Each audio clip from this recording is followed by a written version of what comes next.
we have to do something about getting people to understand what it really is all about. Because in my mind, we still don't. Other than veterans, I don't think people still understand what it was all about.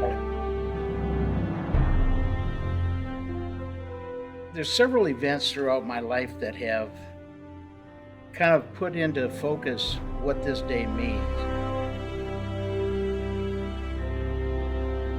I haven't been able to talk for 35, 40 years. And it seems now that we've got a Vietnam Veterans Day, it's like we've now been put out there as a great way for us Vietnam veterans to come forward and to be able to start talking, because it's been so many years of holding it inside.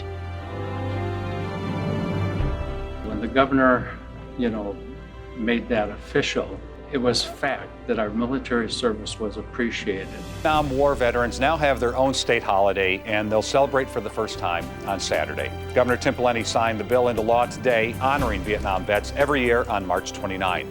That date was chosen because of the last U.S. ground troops leaving the Asian country on March 29, 1973.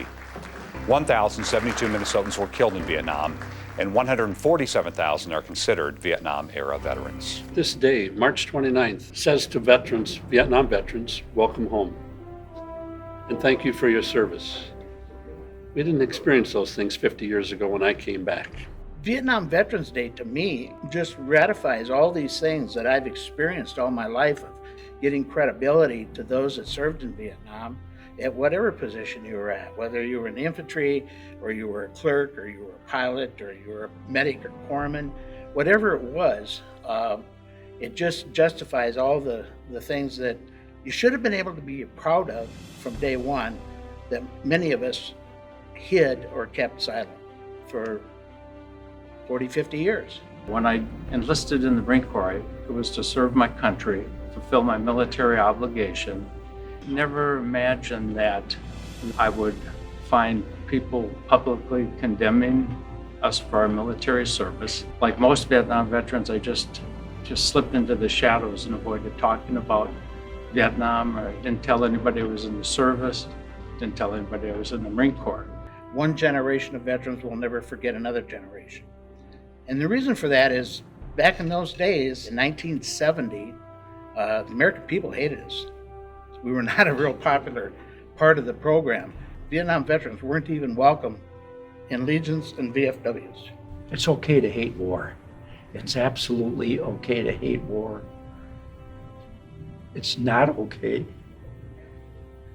It's not okay to hate the veteran that served over there.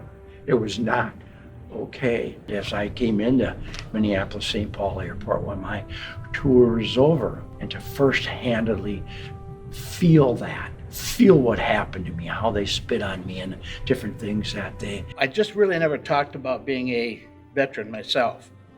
And it wasn't until the first Gulf War, which was 91, my boss and I were sitting having a beer down in the lounge. He said, let me ask you a couple questions. He said, are you a veteran?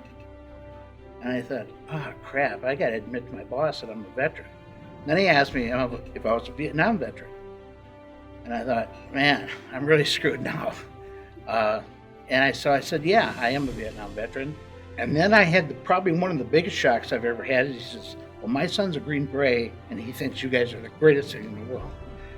And it was the first time I'd ever had that positive reaction from somebody. This now honors me and honors all of us veterans to be able to come forward and say, you know what, there's a day for us. So let's come forward and let's start talking, because it really helps us to be able to talk. As a result of that, I could say, with pride that I'm a Vietnam veteran and I served in the military. And that's a pretty big deal when you go back to where you didn't even dare talk about it. So it was very meaningful. And I think this special day, it's established so that at least once a year, we all have an opportunity to grieve.